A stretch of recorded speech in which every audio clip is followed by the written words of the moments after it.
Mukunda jewellers లో gratitude sale March 8th నుండి 11th వరకు ఫ్లాట్ 50% ఆఫ్ ఆన్ VA. ఈ ఆఫర్ అన్ని బ్రాంచెస్ కి వర్తిస్తుంది. అటు దేశవ్యాప్తంగా రాహుల్ గాంధీ కులగణన చేపట్టాలంటే బీజేపీ జనగణన చేపట్టాలని చెప్తున్న పరిస్థితి. కులగణనకి జనగణన తేడా ఉంటుంది సార్. జనగణన అనేది ఒక టెక్నికల్ అంశం మాత్రమే, ఎక్కడ ఎంతమంది ఉన్నారని చెప్పడం కోసం. కులగణన అనేది సామాజిక మార్పును కోరుకునే సాధనం. మేమెంతో మాకంతా. Democracy is a form of government where everybody has share. అందరూ భాగస్వామ్యం ఉంటేనే ప్రజాస్వామ్యం. ఇక్కడ కులగణన చేస్తే ఏమైందంటే మేమెంతో మాకంతా. అంటే ప్రజాస్వామ్యంలో ఇప్పుడు నేను చెప్పిన రాజకీయ న్యాయం, ఆర్థిక న్యాయం, సామాజిక న్యాయం రావాలనుకున్నప్పుడు ఎవరితో మనం తెలవాలి కదా. ఎవరితో మనం తెలిసినప్పుడే ఆ న్యాయం మనం ఇవ్వగలుగుతాం కదా. కాబట్టి కులగణన సామాజిక మార్పు కోసము, జనగణన కేవలం సంఖ్యను తెలుసుకోవడం కోసం మాత్రమే. రెండింటి ఇప్పుడు తెలంగాణలో మరో ఉద్యమానికి నాంది పలికే అవకాశం ఉందంటారా? బీసీ ఉద్యమం.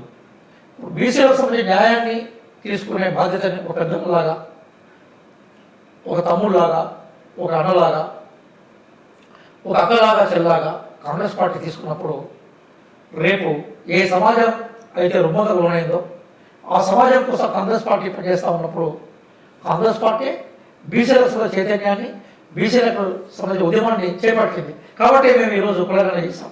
కులగణన చేయడమే ఉద్యమం కాదు. ఆ ఉద్యమాన్ని బీసీలకు మేలు చేయాలని ఉద్యమం తెలంగాణలో స్టార్ట్ అయింది.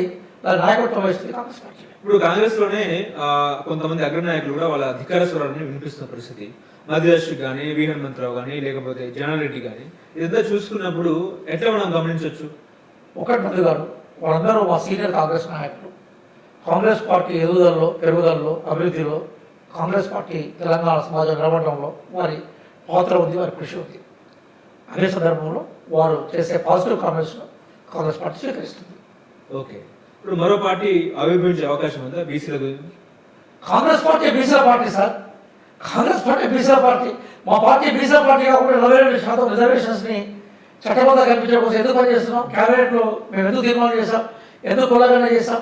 మేమెంతో మాకంతా అనే పదాన్ని మా కేంద్ర మేనిఫెస్టోలో ఎందుకు పెట్టాం? మా రాష్ట్ర మేనిఫెస్టోలో ఎందుకు పెట్టాం? మేము మా పార్టీ బీసీల పార్టీ కదా సార్. బీసీలలో ఒక నాయకుడిని ముఖ్యమంత్రి చేస్తా అంటారు తీర్మానం వలన. ఒకటే విషయం చెప్తున్నాను, మనం ఏ వర్గం నుంచి వచ్చామో దానికన్నా ఏ వర్గం నుంచి ఏ వర్గం కోసం పనిచేస్తున్నామో అది చాలా ముఖ్యం. బీపీ సింగ్ గారు ఉన్నారు, మేమంతా యూనివర్సిటీ ఎడ్యుకేషన్లో ఉన్నప్పుడు మండలి కమిషన్ తీసుకొచ్చాడు. బీపీ సింగ్ గారు మనం గుర్తుపెట్టుకుంటున్నాం. ఆయన వచ్చి నగరకులాల నుంచి వచ్చాడు. ప్రధానంగా పేద ఉత్తరప్రదేశ్లో వేలాది ఎకరాల భూస్వామ్యకుడి నుంచి వచ్చాడు. కానీ ఆయన ఎవరి కోసం పనిచేస్తాడో గుర్తుపెట్టుకున్నాము. ఇందిరాగాంధీ గారు ఉన్నతమైన కుటుంబం నుంచి వచ్చింది. గరీబీ హఠావో నినాదం ద్వారా ఏ ప్రజల కోసం, ప్రధానంగా షెడ్యూల్ క్యాస్ట్, షెడ్యూల్ ట్రైబ్ కోసం ఏం చేసిందో మనం గుర్తుపెట్టుకుంటున్నాం. పుట్టుక మన చేతుల్లో లేనప్పుడు మనం ఏ వర్గాల నుంచి వచ్చినా, ఏ కులాల నుంచి వచ్చినా, ఏ కులాల కోసం, ఏ వర్గాల కోసం మనం నిలబడతామో అదే మన గీటురాయిగా ఉంటుంది.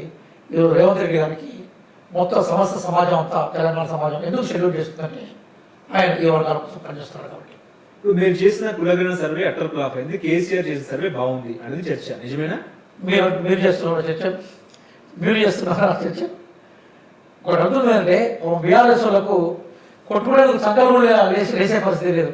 కొట్టుకోవాలంటే సంకల్పం అట్లా మెసాలి కదా, బాడీ యాక్టివ్ ఉండాలి కదా. వాళ్ళ నాయకుడు పోయి పాపం ఫామ్ హౌస్లో పడుకున్నాడు. అదే కనీసం గ్రాడ్యుయేట్స్ ఎన్నికల్లో పోటీ చేసే సత్తా వేశారు వాళ్ళకి. వాళ్ళు మాట్లాడితే మనకు అప్పుడప్పుడు మనకి డ్రామాలు జరుగుతూ ఉన్నాడు, బుడ్డగా వస్తుంటాడు అదే అన్నాడు కొంచెం కామెడీ చేయడం కోసం. ఇప్పుడు పాత ఎక్కడనే ఉన్నది. ఒకసారి సీరియస్గా సినిమాలు నడిచేది ఒకప్పుడు అన్నట్టు, సడన్గా ఒక డ్యాన్స్ చేసుకోవడానికి ఒక పట్టుకొచ్చేది అన్నట్టు, పట్టుకొచ్చి ఎగ్జిబిషన్ చేసే ప్రయత్నం చేసేది. ఇప్పుడు హరీష్ రావు గారు కానీ, కేటీఆర్ గారి యొక్క పాత్రలు అట్లాంటి పాత్రలు తప్ప ఏదో ప్రజలు సీరియస్గా వాళ్ళ గురించి మాట్లాడతారని వాళ్ళు అనుకుంటారు.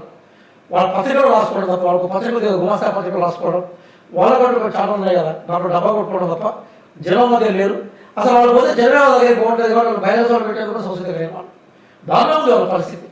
మేము ప్రధానంగా బీఆర్ఎస్ కూడా ఇక్కడ రాజకీయ చక్రంలో, రాజకీయ భూమిలో, రాజకీయ యుద్ధంలో ఉండాలని కోరుకుంటాం మేము. కానీ వాళ్ళు ఉండాల్సిందే లేనప్పుడు మనం ఏం చేస్తాము?